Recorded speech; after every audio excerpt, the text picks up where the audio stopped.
Okay, now this is going to kind of go on in the stuff that happened back then, but kind of pay attention to some of these and see the parallels of today.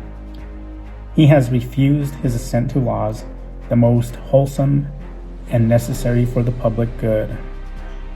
You see those old ladies and old mans with their wheelchairs waiting out in those long, cold lines, just trying to make get food to make ends meet, put on their table. Businesses, just shutting down, and yet we see big pharma doing very well. We see corporations doing very well. Look at the Walmart. Look at these corporations. Look at Facebook, Twitter, YouTube. We can go on and on and on, right? UPS, FedEx, etc. We all see it. Come on, guys.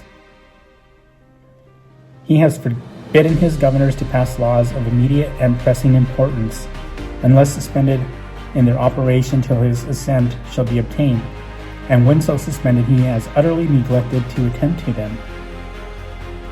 I know right now we can't go talk to our governors or state legislators, senators, state, federal, federal congressional members. How many of you have very few have actually been able to talk to them, right? Something's wrong. He has refused to pass laws for the accommodation of large districts of people, unless those people who relinquish their right of representation in the legislature, a right inestimable to them and formidable to tyrants only. Yeah, these tyrants, man, they get paid. I mean, why is Big Pharma doing all this stuff? We're talking about viruses, that are just doing strange things that haven't done before, genetically altered. Come on guys. Look at these vaccines, messenger RNA. You really want to trust Big Pharma to protect you against this virus that was created already? No. There's medications out there like ivermectin, Thousands of doctors have talked about this. Yet, the government, the media, they're doing pretty well too, guys. But they don't want to talk about it. They squash it. People die.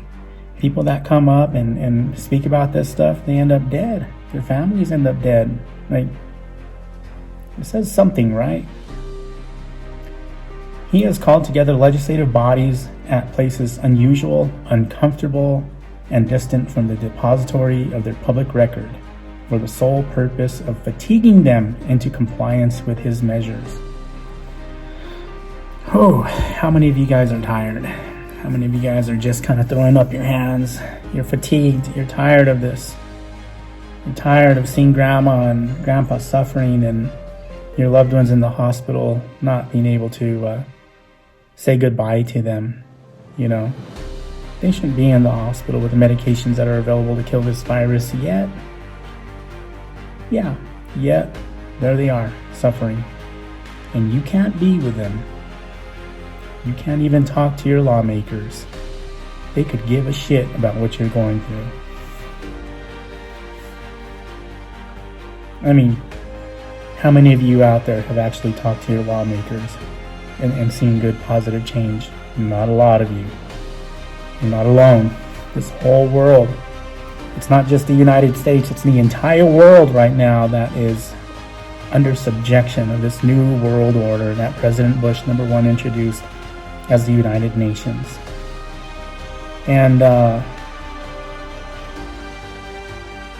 there's billions of us. All we have to do is stand. Just stand, guys. Come on, man.